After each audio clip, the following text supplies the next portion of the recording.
Fred's moving.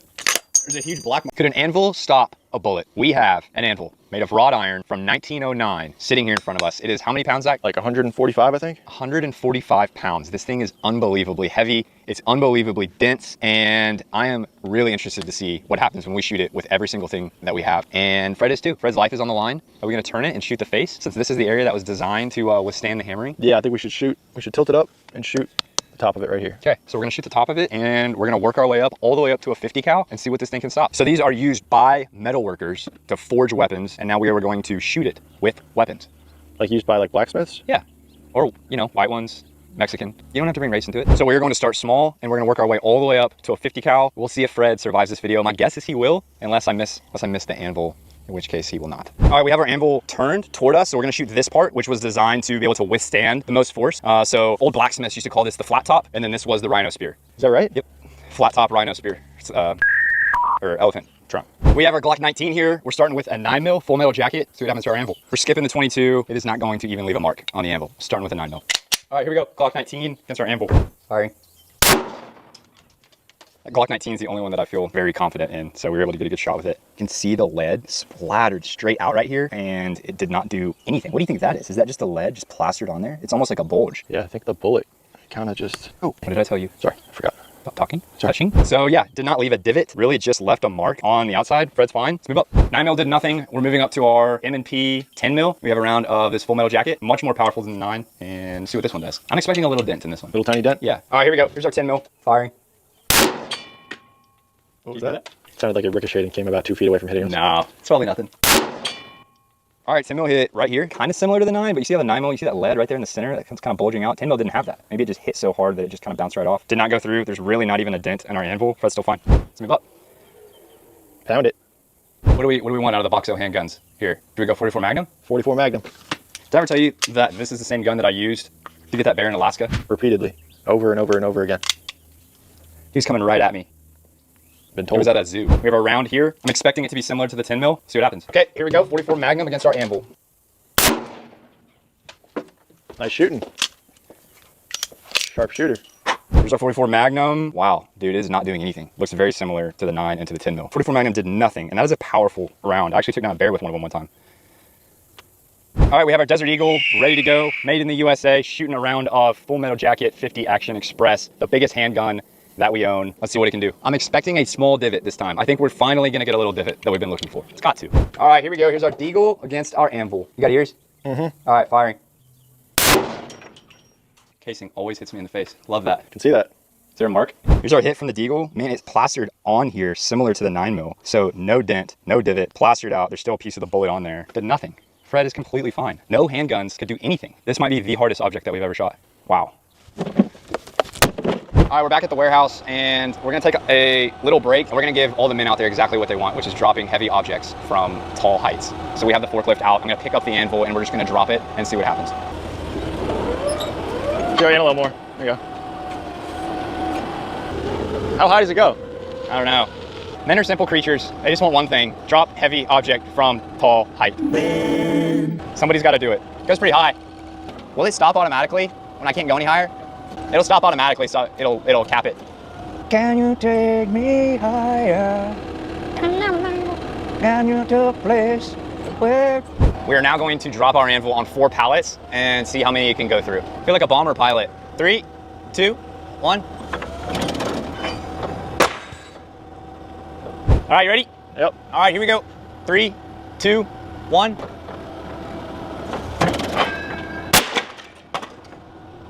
All right, our anvil went through the first pallet, into the second, and then stopped at the third.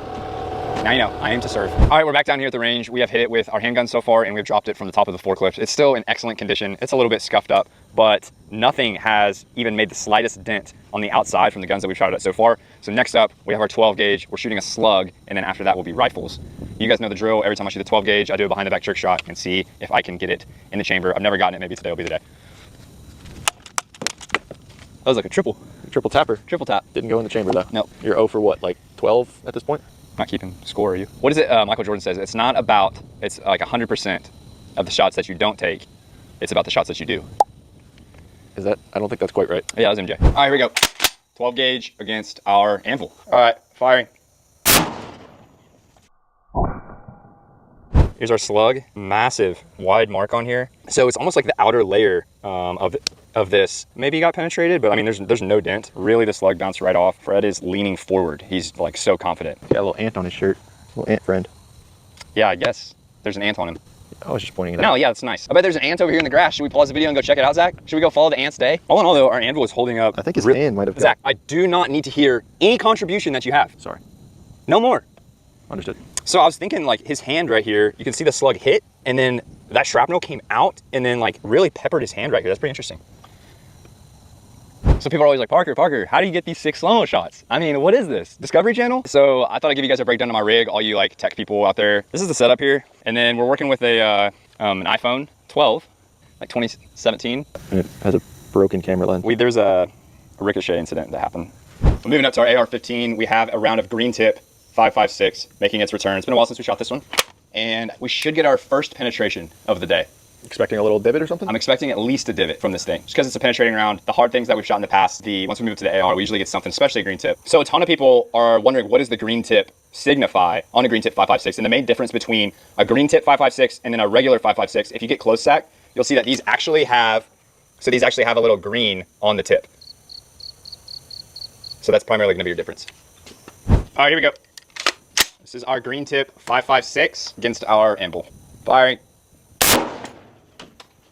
You nipped it, dude. Nipped it? I think a nip would be if you kind of missed it. You nailed it. What? You nailed it, dude. Yeah, I didn't nip it. Nip it would be like nicking it.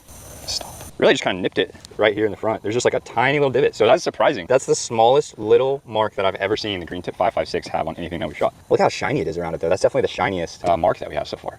Really just kind of nipped it. That's what I was saying back over there, remember? Nope. So one of the things with these anvils is that when we bought it, the owner said that if you hear a ring, that's when you know it's a good anvil. So check this out. Check out this ring. See if we can get it. Hear that? It's like over 1700 hertz. Like a 1500 frequency. Why? Do you see his face? He doesn't have a face. All right, the green tip 5.56 has failed us. We are moving on to a deer rifle that we've never shot on the channel before, as far as I can remember. This is a Winchester 243, and there is our round right there. Look at that pointed tip. All right, here we go. Here's our 243 against our anvil. Firing. Wow, look at the color on this. Very similar to the green tip 5.56 in terms of the tiny little divot, just a different color. Let's move to 308. All right, I do have an important announcement for you guys at home. Our tactical collection at Yee Yee sold out, but we just restocked it. We did a few of each size. We have tees like this one. We have hats like this one that I'm wearing. It's a limited quantity. As always, if you use code FRED, you'll get 15% off your first order. Check it out, the link in the description. That's at yeeyee.com. Who do you have driving the truck? Oh, nobody. I just put it in reverse to get like some movement to the shot. Shoot.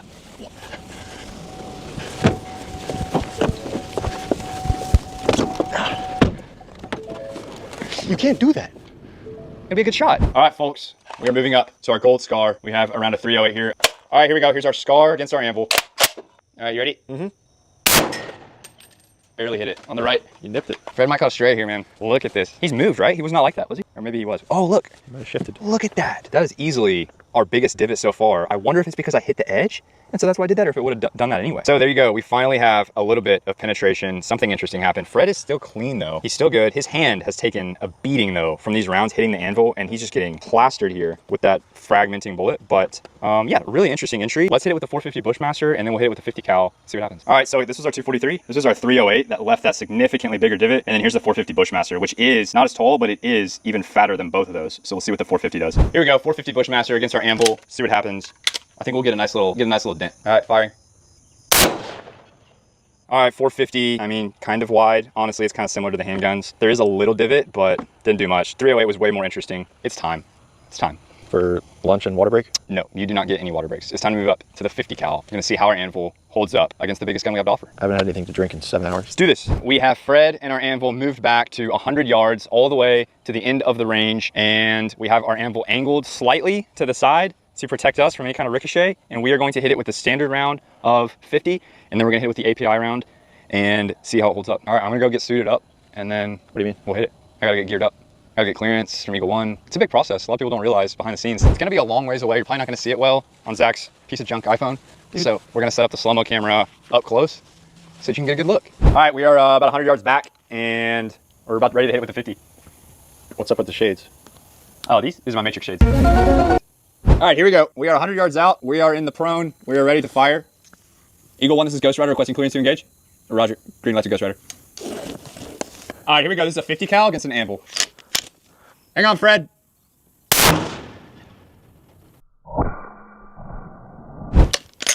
Fred. You hit it? What? First try? First try. You're a killer. Thanks. All right, here we are. 50 cal hit right here, and it did nothing. So I'm starting to think that the only reason that the 308 did this was because I hit the edge of it, huh? Perhaps. So standard 50, it's like flaking a little bit, did nothing. Wow. So the only thing left to do is to move up to the last round that we have left, which is the silver tip 50 cal. Throw it at it, see what happens, man. All right, man, I'll see you on the other side. What? What does that mean? Nothing, just hang tight back there. Hang on, Fred.